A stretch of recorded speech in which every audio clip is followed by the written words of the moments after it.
Imagine this. Everything you've ever known, every star above, every thought in your mind, every law of nature you've been told is unshakable. What if all of it is only a single thread in a far larger tapestry? A tapestry so immense that our universe might be little more than a page in an infinite book. Welcome to the Faded Clock. If you haven't already, subscribe, because today we step into a mystery that shakes the foundation of science, philosophy, and even reality itself. The possibility that the multiverse is real. For centuries, the word universe was final. It meant the totality of all existence, the sum of space, time, matter, and energy. It was everything. The idea of more than one universe wasn't just unlikely. It was nonsense. How could there be more than everything? And yet science evolves by challenging boundaries. Modern physics has quietly and sometimes unwillingly opened the door to a radical possibility that our universe might not stand alone. Instead, it may be part of a vast collection of universes, each governed by different rules, each stranger than we can imagine. But before we can grasp that possibility, we must understand what we mean when we say universe. Today, when scientists speak of the universe, they often mean our particular space-time continuum. The cosmos that began with the Big Bang nearly 14 billion years ago and has been expanding ever since. Within that, we define something even smaller, the observable universe.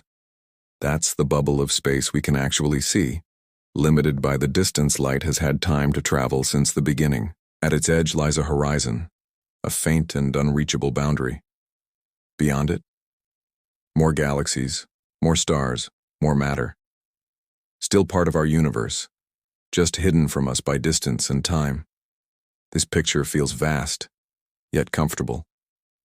But cracks appear the moment we start asking unsettling questions. What if the laws of physics themselves, the very constants we assume are universal, aren't universal at all?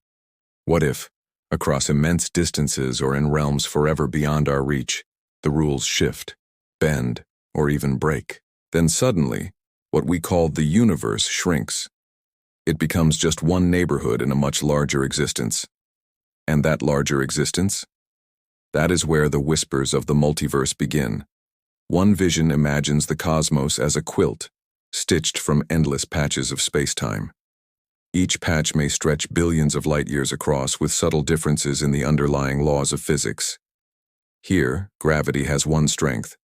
There, it is weaker. Somewhere else, light itself behaves differently. From afar, the quilt looks seamless. Up close, it is varied, infinite in its detail.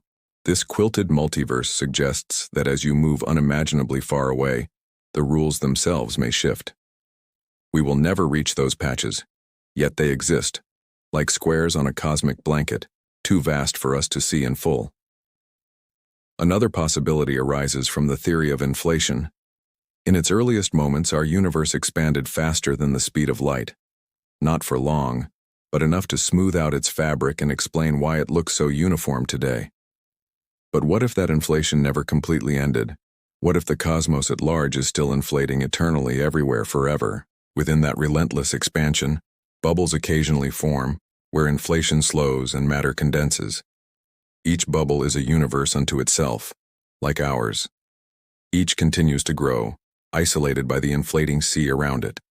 They never meet, never touch, yet exist side by side.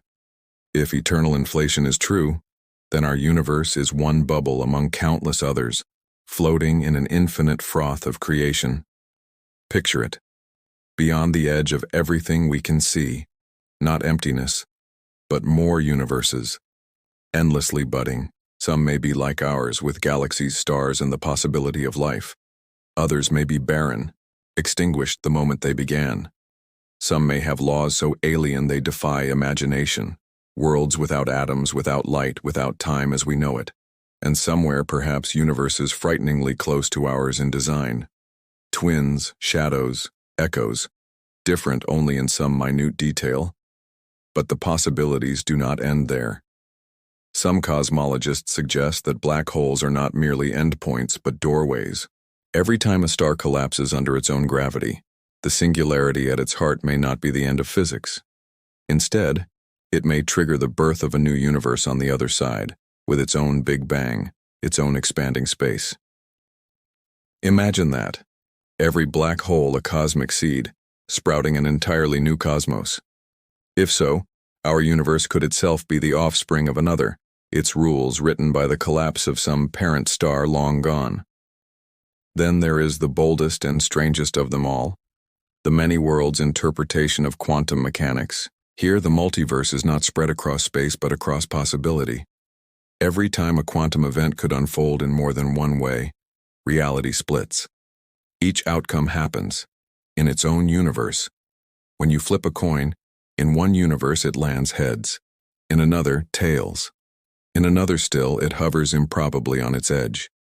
Every choice you've ever made, every path you've never taken, may still exist, lived out by another version of you. To many, this is unsettling, even horrifying. But to physicists, it may be the simplest way to make sense of quantum theory's baffling probabilities. These visions are vast, dizzying, and contradictory. Some rely on inflation, others on quantum mechanics, still others on exotic ideas of space-time geometry. And yet, they all converge on the same conclusion: a multiverse of some kind is possible, perhaps even inevitable. But possibility is not proof. Critics argue that these theories are little more than speculation. After all, if we can never observe another universe directly, are we not just weaving elaborate myths? Is this science or philosophy disguised as physics? And yet these ideas did not emerge from wishful thinking. They were not invented to entertain. Each sprang from serious attempts to explain real puzzles in cosmology and particle physics. Eternal inflation was designed to solve the problem of why our universe looks so smooth. The string theory landscape arises from the mathematics of extra dimensions. The many worlds interpretation was a desperate attempt to tame the strangeness of quantum mechanics. None of these began with a desire to multiply universes. The multiverse simply fell out, an unavoidable byproduct. So our universe, once thought infinite and all-encompassing, shrinks to a single patch, a bubble, a branch, one possibility among countless others. And this raises a deeper question. Are these theories reckless extravagance, multiplying worlds without necessity? Or do they, in their sheer strangeness, reveal a truth we cannot ignore? One thing is certain. Once you entertain the possibility of infinite universes, your own feels at once smaller and infinitely stranger. If we follow the thread deeper, we begin to see why so many physicists take the idea of multiple universes seriously, even if reluctantly. It comes down to the strange, delicate balance of the laws of physics themselves. Our universe looks fine-tuned, balanced on a razor's edge where the smallest change could render it sterile. Take the Higgs field, for example. This invisible field permeates all of space, and it gives particles their mass. If the energy of its ground state had been slightly different, the Higgs boson would have weighed more or less. In turn, the entire structure of matter could have been impossible. Stars might never have formed. Chemistry might never have existed. Life, at least in the form we know it, would not have emerged. It's as though the universe drew a winning lottery ticket when the Higgs landed on its peculiar value, or consider dark energy, the mysterious force driving the accelerating expansion of the cosmos. If its strength were much greater, galaxies could never have formed. If it were smaller, the universe might have collapsed back on itself before life had the chance to spark. And yet, here it is, balanced in an unimaginably narrow window, permitting a cosmos of stars and planets to grow. Why? Why these numbers, and not others? Physics, as it stands, offers no single mechanism to explain it. The equations of the Standard Model describe particles beautifully, but they do not explain why their properties are what they are. String theory, our leading candidate for a deeper foundation, doesn't give us one universe. It gives us an almost incomprehensible number of possibilities. In string theory, the building blocks of reality are not point-like particles, but tiny vibrating strings, whose patterns of vibration give rise to the forces and particles we observe. But these strings do not vibrate in ordinary three-dimensional space. They vibrate in higher dimensions, dimensions that must be curled up, compactified, hidden from us. The shapes of those curled-up dimensions, called Calabi-Yau manifolds, determine the properties of the universe that unfolds from them. And there are not just a few possible shapes, but on the order of 10 to the power of 500. That is a number so vast, it defies comprehension. Each compactification, each shape, leads to a different vacuum state, with different particles, different forces, and different constants. In one, electrons may not exist. In another, gravity could be unimaginably stronger. In another, matter might not form at all. In this landscape of possibilities, our universe is not singled out. It is one point in an unfathomable sea of options. The question then becomes not why this universe, but why not all of them? Here the anthropic principle re-enters. It whispers, don't be surprised. Out of the ocean of possibilities, only a tiny fraction permit life. And we, as observers, can only ever find ourselves in one of those rare oases. In a desert of dead universes, we stand in the one patch of fertile soil. This explanation feels unsatisfying, almost circular, but it is undeniably logical, yet many recoil at this idea. To them, invoking the multiverse feels like surrender, like throwing up our hands and saying, there is no deeper reason, just probability. They call it a dead end, a refusal to search further. But defenders argue the opposite. They say it opens doors. If we take the string landscape seriously, we can begin to ask new questions. Not why our universe exists as it does in isolation, but what the distribution of universes looks like across the landscape. Which kinds are common, which are rare, and how does our own fit within that spread? Even within our single cosmos, we are used to selection bias. Think of Earth. Life requires liquid water, a stable climate, and an energy source. Out of the billions of planets in our galaxy, most are barren. But we are not shocked to find ourselves on Earth. We could not have arisen anywhere else. Why, then, should it be different with universes? Why not imagine a vast collection where most are uninhabitable, and ours is simply the rare one where observers can exist? Still, the unease lingers. If there are other universes, how could we ever know? Our telescopes cannot reach beyond our horizon. Our experiments are confined to this space-time. Are we not forever trapped, peering at shadows on the wall? Perhaps not entirely. Some physicists suggest that traces of other universes could bleed into ours. Collisions between bubbles in the inflationary sea might leave faint imprints in the cosmic microwave background, the afterglow of the Big Bang. A cold spot here, an anomaly there, perhaps hints that our universe once brushed against another. These possibilities remain speculative, but they remind us that even in the realm of the unreachable, science sometimes finds cracks through which evidence can seep. And there is the bold prediction made by Steven Weinberg, one of the greatest physicists of the 20th century. He argued that if the anthropic principle is true, then the value of dark energy we observe should not be zero, nor astronomically high, but just barely large enough to allow galaxies to form. And when astronomers measured it, that is exactly what they found. Not proof, perhaps, but a haunting coincidence. So we stand on uncertain ground. The multiverse is not proven, but neither is it fantasy. It sits in a strange space, an idea born not of imagination but of mathematics, an answer to puzzles we cannot ignore. To some, it is reckless speculation. To others, it is the natural extension of the physics we already trust. Whether real or not, the idea forces us to reframe our sense of scale. The universe was once thought infinite. Then we found its horizon, a finite boundary.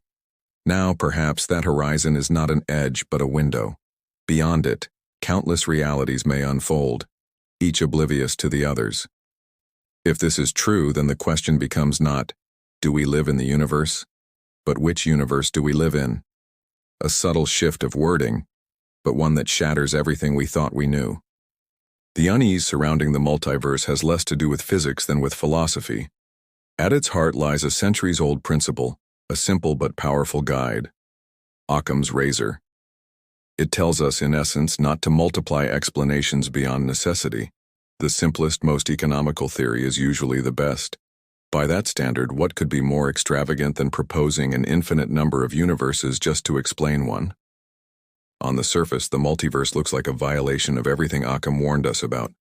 It seems like science gone wild, an unnecessary indulgence, a bloated speculation. But the story is more subtle. What exactly counts as multiplying entities? Occam himself meant causes, not outcomes. Newton later refined the idea. We must not introduce more causes than are necessary to explain the phenomena. That is, the number of assumptions, not the number of predictions, should be kept to a minimum. Seen this way, the multiverse doesn't always add assumptions at all. In many cases, it is not an extra hypothesis bolted on top of physics, but a natural consequence of theories built for other reasons. Eternal inflation was designed to solve problems with the early universe. The multiverse falls out of it whether we want it or not. String theory, too, was created to unify gravity with quantum mechanics. The vast landscape of possible universes is not an added flourish, but a feature of the mathematics itself. If a theory with minimal assumptions inevitably produces a multiverse, then Occam's razor is not violated. History cautions us against rejecting ideas merely because they feel too big, too extravagant. When Copernicus suggested that Earth moves around the sun, critics scoffed. If that were so, they argued, then the stars must be unimaginably far away to show so little parallax. And that seemed absurd. Surely the cosmos could not be so vast. Yet they were wrong. The stars were indeed that far away, and the universe was far larger than their comfort allowed.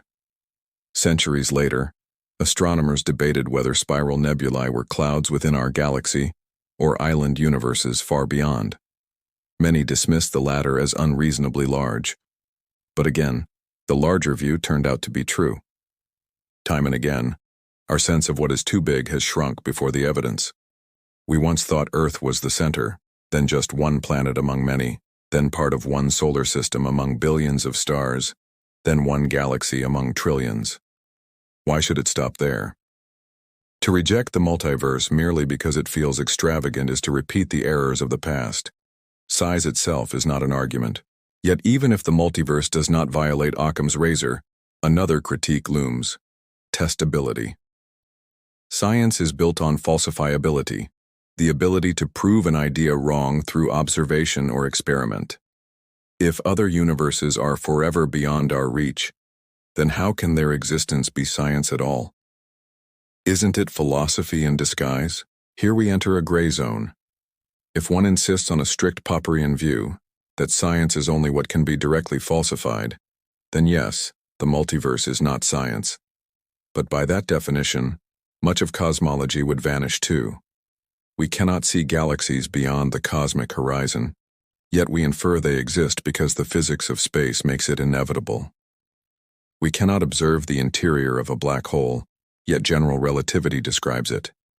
Science often works by reasoning from the known to the unknown, constructing models that explain what we see and then daring to suggest what lies beyond. And it is not true that the multiverse is entirely untestable. Some proposals exist for indirect evidence. Collisions between bubble universes could leave scars in the cosmic microwave background. Anomalies, cold spots, or unusual patterns might hint at ancient impacts beyond our horizon. More subtly, the anthropic principle itself offers a kind of prediction. If the constants of physics are drawn from a distribution of possibilities across universes, then our universe should be typical within the range that permits life. Steven Weinberg famously used this reasoning to predict the value of dark energy before it was measured. When the discovery came, the number matched his anthropic estimate. Not proof, but striking. The deeper question then is not whether the multiverse is science, but what we mean by science itself. If we define it narrowly, insisting on direct falsification only, then perhaps the multiverse does not qualify. But if we accept that science also involves constructing logical frameworks that extend beyond current measurement, then it remains firmly within its scope. After all, much of modern physics, from the interior of black holes to the conditions before the Big Bang, rests on precisely that kind of reasoning. Still, the danger is real. The multiverse can be abused as a catch-all explanation, a lazy answer to every puzzle. Why are the constants what they are? Because there are infinite universes, and we live in one of the rare ones where things work. Used this way, it risks becoming a dead end, shutting down inquiry rather than driving it forward. Good science requires more. It demands that even in a multiverse framework, we search for mechanisms, distributions, and testable consequences. Only then does it remain alive. The tension then is not between science and non-science, but between good and bad science. The multiverse can be either. When wielded carefully, it becomes a profound extension of physics, offering a way to explain fine-tuning and to probe questions otherwise unanswerable. When wielded carelessly, it degenerates into an unfalsifiable shrug. The challenge for physicists is to keep it on the fertile side of that divide. Perhaps the most unsettling implication of all is not scientific but existential. If the multiverse exists, then our universe is not special. It is not unique. It is one lottery ticket among numbers beyond imagination. Our existence, our very possibility, comes down to chance. In another universe, you do not exist at all. In another, the constants killed life before it began. In another, still, everything is the same, except for one small detail that rippled history in a different direction. And yet this view is oddly liberating. To imagine ourselves as alone in one finite universe can feel isolating, as though we are trapped in a single bubble of reality. To imagine ourselves as part of an infinite multiverse is to dissolve that loneliness. It is to accept that existence itself is broader, richer, stranger than we ever dreamed. We are not less significant for being one among many. We are more extraordinary for being here at all, in the rare patch of reality where consciousness can bloom. The horizon of science, like the horizon of the universe, keeps expanding. Every time we think we have found the limit, the edge of the map, something pushes it further. The multiverse is the next frontier. Whether it proves real or not, whether it can be tested or remains forever speculative, it changes how we think about reality. It forces us to confront possibility itself, and perhaps that is the deepest lesson. The universe we see may be vast, but the universe we cannot see may be vaster still. To look up at the stars is already to feel small. To imagine the multiverse is to realize that smallness might stretch forever. Yet for all its strangeness, the multiverse continues to beckon with the same magnetic pull that has always driven science: curiosity. What lies beyond the edge? What patterns might we glimpse if we could step outside our bubble, even for an instant? The truth is, we may never cross that boundary, but the human mind does not need to travel to explore. It can venture outward through logic, through mathematics, through the daring act of imagination. If other universes exist, then they are not random curiosities. They are part of one greater whole, a cosmic expanse that dwarfs our notions of scale and time. And if the anthropic principle is right, then our very existence is a clue that points toward this larger reality. We find ourselves in a rare oasis because only in such oases can observers arise to ask the question. It is not proof, but it is not nothing. It is evidence of a different kind. The evidence of necessity. What would it mean if this vision is true? One consequence is that the concept of explanation itself changes. In a single universe, every parameter cries out for a reason. Why is gravity this strong? Why does dark energy have this value? But in a multiverse, these questions become like asking why Earth circles the sun at exactly this distance. The answer is simple. Because only here, at this range, can water flow and life emerge. Step closer, and Earth would burn. Step further, and it would freeze. Out of countless orbits, one permits us. Out of countless universes, one permits life. Still, the desire for a deeper answer does not go away. Even if the multiverse explains fine-tuning, we are left to wonder, why does the multiverse itself exist? Why does there exist a mechanism capable of spawning infinite worlds? The problem of origins shifts, but it does not vanish. We may trade one mystery for another, but perhaps that is the essence of progress, shifting the mystery to ever higher ground. Could we ever test the multiverse more directly? Some believe so. The cosmic microwave background, that faint afterglow of the Big Bang, might bear scars of collisions with other universes. Perhaps a circular imprint, a temperature anomaly, some subtle deviation waiting to be found in the static of the sky. So far, no clear signal has emerged, but the search continues. Others propose that quantum mechanics itself might someday reveal indirect signs that reality branches endlessly. The road to evidence may be long, but the possibility remains. And maybe the greatest evidence is the very fact that we are still asking the question. For centuries, humanity has refused to accept the visible as the limit. We have always looked beyond.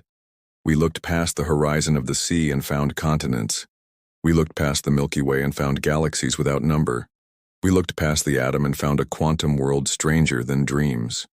Why should the horizon of our universe be the one line we never dare cross? If the multiverse is real, then what of us? It may mean that in some sense we are duplicated endlessly. Every possibility we can imagine exists somewhere, played out in another reality. In one, you are listening to these words. In another, you never found this channel. In another still, neither of us exist. It is dizzying, even absurd. Yet it is also strangely poetic. To exist in such a cosmos is to be part of a grander story, one written not in singular strokes but in infinite variations. But there is another, more haunting possibility, that even if the multiverse exists, we will never reach it. No telescope, no experiment, no technology may ever confirm it beyond doubt. We may be left forever with inference, with hints, with the shadows of something too vast to touch. If so, then the multiverse is not a scientific discovery waiting for confirmation, but a philosophical horizon, something that changes how we see ourselves, even if it remains forever out of reach. And perhaps that is enough. For to think of the multiverse is to feel both small and vast at once. Small because our universe is no longer everything. Vast because consciousness has stretched to hold this possibility, to imagine a reality beyond reality. We are fragile creatures born of dust and fire, and yet we dare to ask questions that reach beyond infinity. That act itself is extraordinary. So the next time you look up at the night sky, let the thought linger. Every star you see, every galaxy you cannot see, might be only one page in an endless library. And somewhere in that library, another page holds another universe, with its own stars, its own galaxies, its own questions. And perhaps somewhere within it another mind wanders too, gazing outward, imagining, searching for meaning across the endless dark. The multiverse may never be proven, it may never be disproven, but it has already done what the best ideas in science always do. It has expanded the frontier of the possible. It has forced us to rethink what everything means. And whether it is truth or illusion, it reminds us that reality is larger, stranger, and more mysterious than we will ever fully know. And that in itself is reason enough to wonder. Thank you for watching The Faded Clock.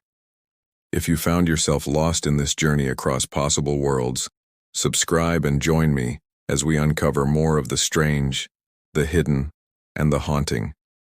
Because sometimes, the most important stories are the ones that remind us how much remains unknown and how much still waits to be found.